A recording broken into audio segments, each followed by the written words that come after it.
What's going on, guys? Welcome back to LOI Fan TV. And in this video, we're going to be looking ahead to Game Week 3. Obviously, in a very eventful Game Week 2 just behind us now. So, I'm joined once again by Luke. Luke, how are you, mate? Not too bad, Ross. Good to be back on the channel. Obviously, you're about at Pocket Park on Friday night. What did you make of Yeah, obviously you're happier that? than I am. You're happier than I Um, am, but it was a good game, to be fair. yeah, no, sure, that's it. Before you jump any further, actually, I might as well, just for the video that's in it, do you know what I mean? For the video that's in it. Doesn't happen very often, Luke. Do you know what I mean? It doesn't happen very often. What was that? Our 19 first. years to be exact. So I might as well milk it for all it's worth, mate. You know what I mean? Like, oh, unbelievable, unbelievable. We will get Oh, into all that, of course. But yeah, what a night that was. What a night. Luke, we'll start off with Bohemians and Dundalk. Bows obviously surprised both of us. We both predicted heavy defeats for Bows against Pats on Friday night, and they did shock us with that. Bows though, like they just seem like I was still like I've heard from a few people that they weren't great, and just like it seems like everything's just mental there at the moment. Like see deadline day last Thursday brought in maybe what four players on deadline day. Obviously the fans with the protests, which like if they did it in the right way would be a good thing to do, but obviously hitting their own players with flares and then going and winning the game away. Like it's incredible what's going on there. It's insane, isn't it? I don't even know what to make of it, to be honest. Like, I couldn't believe what I was seeing last. Like, obviously, we did the video last week, and then the next day, Bo was signed for centre halves. Like, it was just Yeah. carnage. And just like they left it all so late. And then I was thinking, right, Pats is going to be, as we said, like we thought Pats were going to win convincingly. And then they just came out and weathered the storm and got a bit of luck at the end with the panel and nicked it. Like, you couldn't ride it. The Yeah. madness. Mad. Absolutely mad. Pat's in her own right. Like yeah, I don't know. We'll get into Pats a little bit more, but yeah, just that's really poor from them. But yeah, for both like there's all on the face of it, it's a decent start to the season. Obviously, 4 points from two games. Better off from that at the start of the season. All things considered, with the squad the way it is and stuff, they probably would have taken it. So, yeah, hard to know how things are going to pan out there. I still think it's going to come crumbling down a little bit in the next couple of weeks, but they do face a bit of an out of sorts Dundalk side, who we kind of thought were going to bounce, they kind of follow up that point at in Tala on game week 1 with a win at home against Galway, and it was the complete opposite.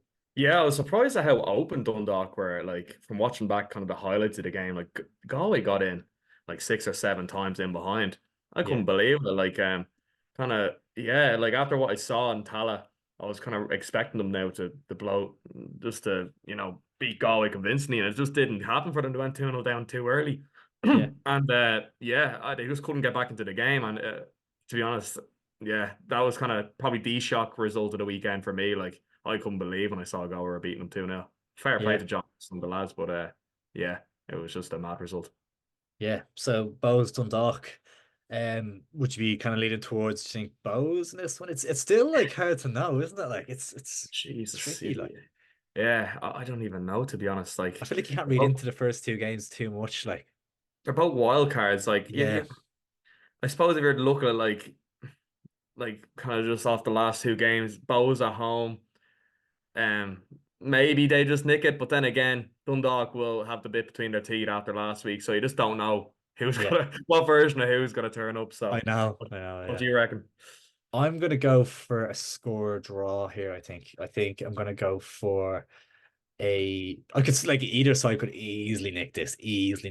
I think they both have the players to do it as well. I think I'll go for 2-0. I'm gonna go 2-1 Bows. I just 2-1 think bows. the home advantage and the momentum from last week might just see them through. So, Moving on to the side that Bows beat and who'll be looking to bounce back. It's Pats who travel to Derry. This is two sides that you'll have a very, very close eye on this weekend.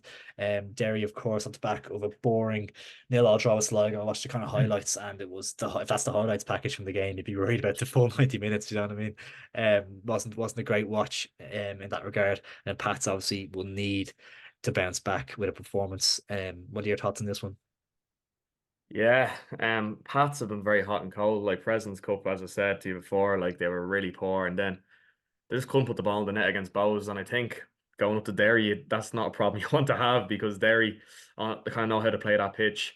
And you saw against Drogheda how creative they were. Now I know against Sligo they struggled, but here's just one of those games like both teams just been Be really tough. creative. Yeah. So I can't just Mm. have a feeling Derry will kind of yeah. I can see Derry nicking this one to be honest. Like I just Yeah. feel like they've enough the home advantage, the kind of squad they have.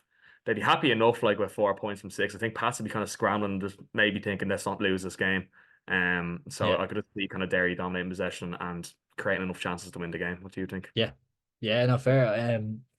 It's tough to know, like, because Pats have been adopting this kind of five at the back formation. And I think that it's been a really poor judgment from Daly to do that, especially against Bows at home. Because I think Bows were so there to be got at. We kind of saw Keating was very, very isolated.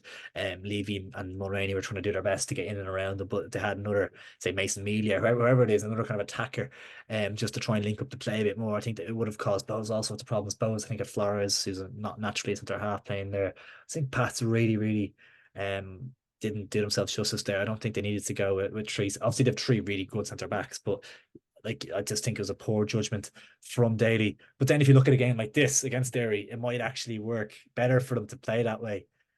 So it's hard to know. I think that they probably will stick with that system, and they'll be tough to beat. Obviously, they have the ability to score goals and break teams down. But I'd probably lean towards agreeing with you because Pats, yeah, didn't fill me with confidence in either game they've had so far this season. Derry, we obviously know, tough place to go. Their pitch isn't great there, the only thing for trying to play a bit of ball on it. But both these sides do like to try play a bit of football. It's not it's a disaster of a surface to try to play football on. So I think that actually lets Derry down a little bit over the course of the season. I think it drops them a few points here and there. But I probably agree. I think it'll be tight, but I might just go for home advantage and a 1-0 win.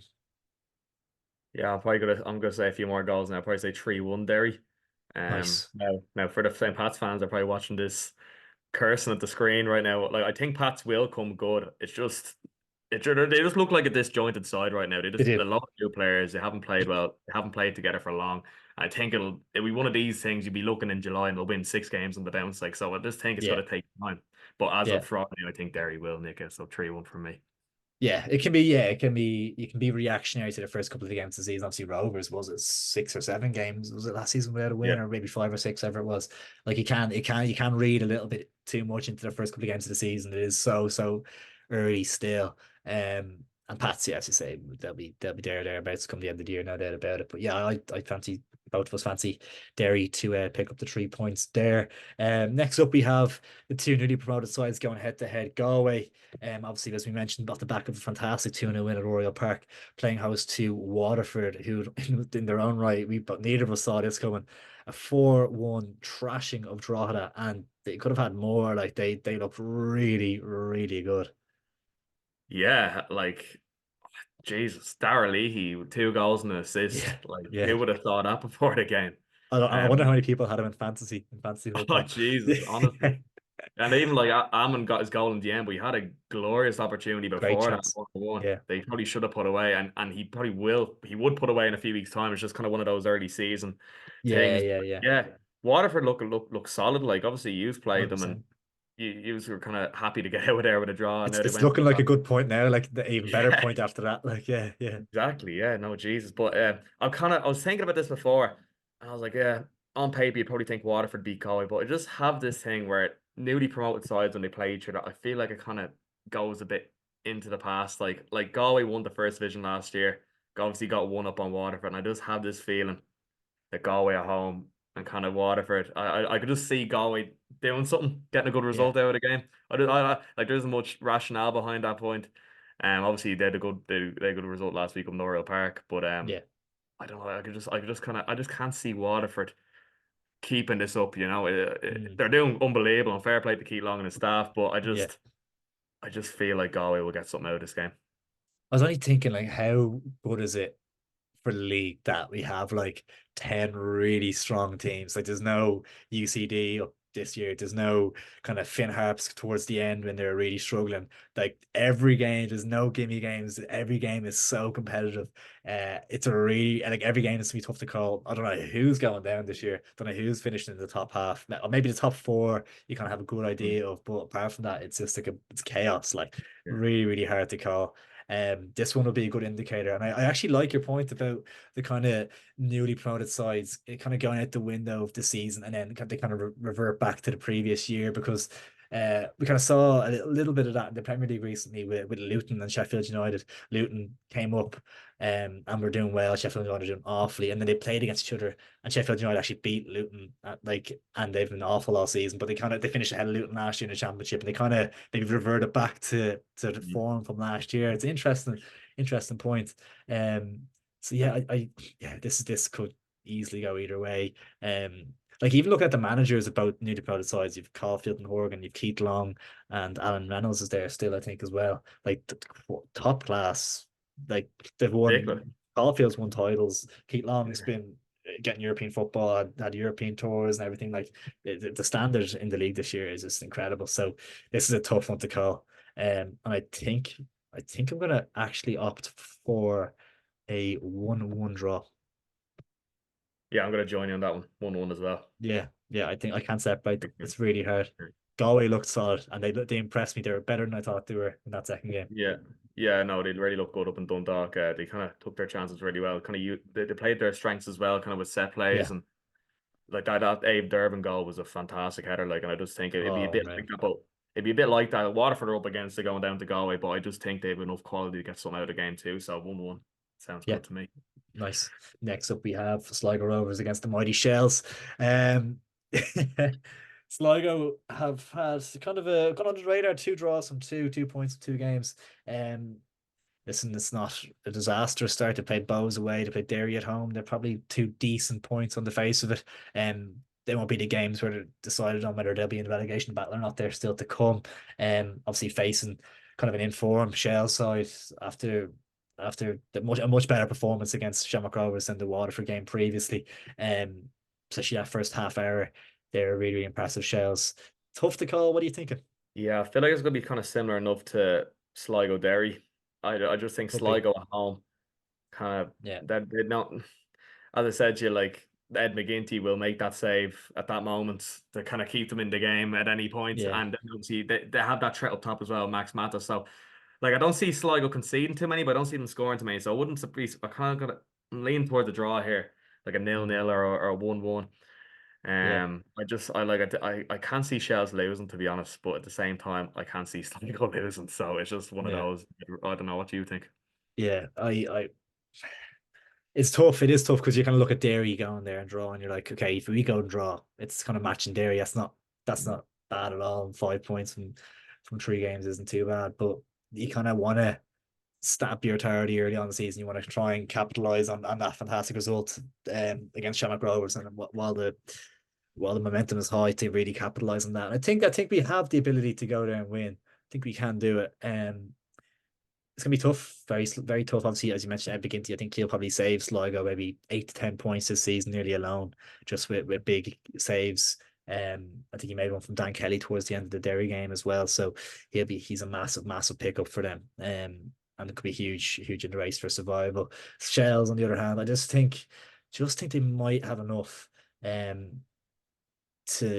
come out on top here. A little bit biased, maybe. I don't know, but Yeah, they Liam just, Burr they is just, coming back into the yeah. fold. How long Sean Boyd's banned for? I think it's 3 games. Okay, I yeah, well, think it's he's not three back yet. games. John O'Sullivan looked really good, I thought, against Hughes as well. What did you Yeah, think? yeah, tidy player. Yeah, he's out with a point to prove for the Bows. Anyways, Yeah, he's doing a good job so 'cause I far. think he picked up a knock and he had to come off in the end, which was a shame to see. But you can kind of see the ability of the player, why he was in England for however many years he was there for a while. You can kind of see he has ability there.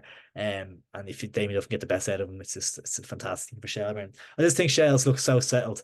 I think Conor Kearns is probably one of the best keepers in the league. I think the back defensively look very solid. Sean Gannon, Paddy Barrett, fantastic. And then going forward, Will Jarvis has that moment of magic. Matty Smith, still more to come from him, I think. So I think I'm going to back Shells to come away. Liam Burt as well, another one. I don't come back into the mix. I think Shels will have enough here. I'm going to go for not a smash and grab, but close to it, maybe a 1-0 away win. Yeah, I think Will Jarvis is going to kind of be your Jack Moylan this season. It seems like he's kind of stepping up to the plate now, Yeah, with those big moments in the games. Yeah, I can see your point, like with Shells nicking it, but as I said, good that you mentioned Connor Kearns as well, because we're talking about Ed McGinty. We have to talk about Connor Kearns. Like yeah, he's been solid this season, and yeah, I'm probably going to lean towards 1-1. I think um I think it'd be kind of similar enough to kind of the Derry game in Sligo last week. I think yeah, it's a tough one. Like, I could easily go Shells, but I just have this feeling the Sligo will go get something out of the game, so I'm going to say 1-1. yeah. No, could well happen. It was a kind of a fault of Shels last season is that they drew a lot of games. Actually, we didn't lose a whole lot, but we drew a lot of games, and I'm hoping that we maybe added a little bit enough quality and a bit more squad depth where we can maybe avoid that at times. So, and that's the hope anyway. But yeah, hopefully we can nick it. Then finally moving on to your boys, Shamrock Rovers hasn't been the best start to the season. But you probably couldn't ask for a better game at the moment to really have to say it to get back to winning ways against Drogheda at home. Yeah, no, it's really important. Kind of not the perfect fixture, but we're at home against a team which you should be beating, Yeah, and kind of bait. If we were to build kind of similar to yourselves down at Waterford, if we were to build on our second half performance against you with Drogheda, like I think we should be beating them. That first half against yourselves was just diabolical. Defending wise was shocking. Like just that punt from Connor Kearns down the line, found Jarvis, like that should never be happening. And I kind of Rainbird coming on did change the game for us, but it was just too little too late. And I think putting him in from the start against Drogheda and kind of other people come back like Johnny Kenny, Richie Tell, apparently yeah. Jack Byrne will be a part of the squad this week. So yeah, I think we'll just have too much for Drogheda. I know now they'll be hurting after their 4-1 defeat to Waterford, but they'll probably be looking at the fixture list thinking, Jesus, any other any other game after Yeah, that result. But yeah. yeah, no, I think we're going to be convincing winners in the end, and we're just going to put an end to this kind of winless start, and then kind of with one eye with Derry on Monday as well. We don't not want to be going into that game. You're not beating Drogheda, so I think it's essential we win, and I think we Is will. that Derry away? Is that on Monday? Ooh, we have them at home again on Monday, Is it? so Okay. yeah, so Yeah. double header. Double header, huge weekend Yes, for yeah, Rovers to get back on track in. And yeah, it's gonna be a massive game. Don't it's kind of like it's not ringing the bell of last season yet. It's too early for that. Well, how many games If is we don't win this Friday, the bells are ringing. yeah? Because what I think was last season you drew 4-0 with Cork at home. Yeah, Like that was in bizarre. the game Yeah, that you thought you were gonna get back on track with. It yeah. has a similar kind of feel No, it to has the that. exact same feeling. Yeah, no, I think that was a Monday night game that Cork game. Was it? Yeah, I think it was. I Yeah, think you're right. yeah. So no, yeah, that was a shock. At that point, we were kind of thinking, oh God. But yeah, no, I just think we're gonna have enough. The second half showed us enough, and with Yeah, the players coming off, I think we're gonna have enough to beat Drogheda. So I'm gonna probably say we're gonna go 3-0. I think we'll get a goal in the first half, and then we'll probably see it through with our squad depth to get a few more in the second. So 3-0, hopefully. yeah, yeah. Um, I will back you on that. The first thing that came to my head was 3-0 as well. Could Drogheda maybe nick one, possibly, but they didn't look good against Waterford. So I think I'll stick. They might hold on for a while, and then Rovers kind of nick one maybe before half time. Then Mm. they kind of yeah, second and third, and they kind of see it out handy enough. 2 wins for Rovers over the weekend would be massive to get them back on track. Whereas even like 1 point, 2 points is yeah, it's not good. So yeah, massively important that Rovers pick up 3 points here. I think it's important as well. Like from a positive from our perspective is that no team has taken 6 points yet. Like Yeah, it'd be different now if Derry or Pats have 6 points on the board. Like they've kind of had their struggles as well. So like we're only 3 points off the top of the league. So a win on Friday would make the league look a lot different going into Monday, yeah, which I think is what Bradley be looking at, and I think that'll hopefully happen. So yeah, yeah. 3 now. It's like for Rovers as well. You're kind of looking around the league and you're like, okay, everyone's going to be dropping points throughout the season. Mm. Like Yeah, even if Rovers fall 6, 9 points behind, you still kind of think, yeah, they're going to be okay. Like, yeah, they could yeah. just get going that kind of that run. But I don't think anyone else really has that in their locker, other than Rovers, really. Because even last season, like you'd be thinking, oh God, like who's playing UCD next? Like you'd be like, oh God, Derry are playing UCD next. That's just 3 points. Whereas this season, that isn't really it. Every No, game, doesn't exist. Yeah, like it's going to be tight, and that's the best part. Like as you said, like I feel like first to fourth are kind of you can nearly guess what's going to happen there. But fifth to 10th, like you can put in any order at this point, Yeah, and it wouldn't look out of place. So yeah, yeah, exactly. looking good. Well, those are the five games in game week 3. Let's say, Luke, you're happy to come on as a regular onto the channel, so you'll be seeing an awful lot more of Luke. Absolutely delighted to sign him up. But we might potentially get something in before game week 4. Obviously, it's a high turnaround, and you don't want to be predicting games, especially at this stage of the season. Now, like ahead of time, when you don't know another round of a game week, so we'll maybe try and squeeze something in over the weekend ahead of game week 4. But yeah, if you did enjoy the video, guys, make sure to drop a like in it down below. Please do subscribe. Get your comments down below with your scoreline predictions ahead of game week 3. Luke, an absolute honor, my friend. Cheers, Ross. Much appreciated.